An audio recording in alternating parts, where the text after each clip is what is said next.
If you run cows in this country, trade policy isn't abstract. It shows up in your calf check. It shows up in fed cattle bids. And it shows up in your bottom line. Tariffs influence how beef moves around the world. They affect imports, exports, trim supply, and carcass value. And whether we like it or not, those factors eventually work their way back to what producers get paid per hundredweight. Let's break down how this system actually works, and what it means for U.S. cattle producers. The United States operates under what's called a tariff-rate quota system. That means a certain volume of imported beef is allowed into the country at a lower tariff rate. Once that volume is filled, higher tariff supply. It's not a flat tax. It's a tiered system. Several countries ship beef into the U.S. under these quota structures, including Australia, New Zealand, Argentina, and Uruguay. Canada and Mexico generally ship qualifying beef into the U.S. without tariffs under the United States-Mexico-Canada Agreement. So depending on the country of origin, tariff exposure is very different. Now here's something that surprises a lot of people. The United States exports roughly $6.2 billion in fresh and chilled beef annually. At the same time, the U.S. imports about $5.3 billion in beef. We are a major exporter, but we are also a significant importer.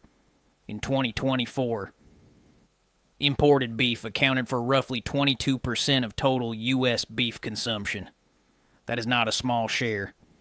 The reason comes down largely to lean beef. Most cattle raised in the United States are grain-fed. That produces high-quality beef with higher fat content. But American consumers buy enormous amounts of ground beef at specific fat percentages like 80-20 or 90-10. To hit those targets, processors blend domestic fatty trim with imported lean trim. Countries like Australia and Brazil have historically supplied lean grass-fed beef that complements U.S. production. This blending system is structural. It's built into how ground beef is produced in this country. When lean imports are stable, the system runs smoothly. When lean imports tighten, because of global demand shifts or trade adjustments, the trim market can tighten as well. And trim value affects carcass value. Carcass value influences fed cattle bids. Fed cattle prices influence feeder demand. Feeder demand influences calf prices. Everything connects. During 2025, higher duties were applied to Brazilian beef entering the U.S. market. When that happened, global trade flows adjusted. By late August of that year, reporting showed that Mexico had overtaken the United States as a larger destination for Brazilian beef exports.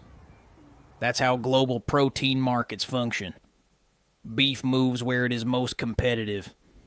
If one market becomes more expensive, exporters redirect product to another destination. Trade doesn't stop. It reroutes.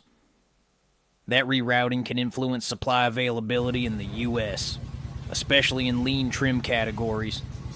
But imports are only one side of the equation. Exports matter just as much, and in some cases more. The U.S. exports billions of dollars of beef every year. High-value cuts often move into export channels. Strong export demand supports overall carcass value. When carcass values are strong, packers can justify paying more for live cattle. When export demand softens, pressure builds on the system. Trade works both directions. As of early 2026, U.S. cattle supplies remain historically tight. Lower herd inventories mean reduced overall beef production. At the same time, average ground beef prices reached approximately $6.69 per pound, reported as a record high at that time. High prices reflect tight supply, combined with strong consumer demand. When cattle numbers are tight, trade flows can have a more noticeable impact. When supplies are abundant, trade plays a different role.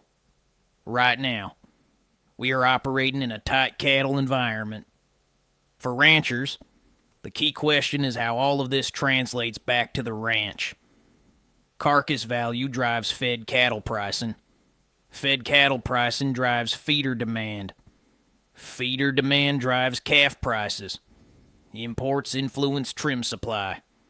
Exports influence carcass demand. Both feed into the same pricing chain. Tariffs can shift competitive pressure. They can influence where beef flows. But they operate inside a broader system shaped by herd cycles, weather patterns, feed costs, processing capacity, and global protein demand. As a producer, the most important numbers to watch are cattle inventory reports, export volumes, import volumes of lean trim, and overall cutout values. Those indicators tell you more about market direction than headlines ever will. The United States remains both a major exporter and importer of beef. Imported beef continues to represent roughly 1/5 of domestic consumption. Lean imports remain a structural component of ground beef production. Exports remain critical to maximizing carcass value. For U.S. cattle producers, understanding how these pieces fit together is essential for managing risk and making marketing decisions. Trade policy influences supply flows. Supply flows influence carcass value. Carcass value influences what you get paid. In a tight supply environment, those connections become even more important. Margins are tight. Volatility is real. And market shifts happen fast. The more you understand how trade integrates with herd cycles and demand trends, the better positioned you are to navigate the cattle market with confidence.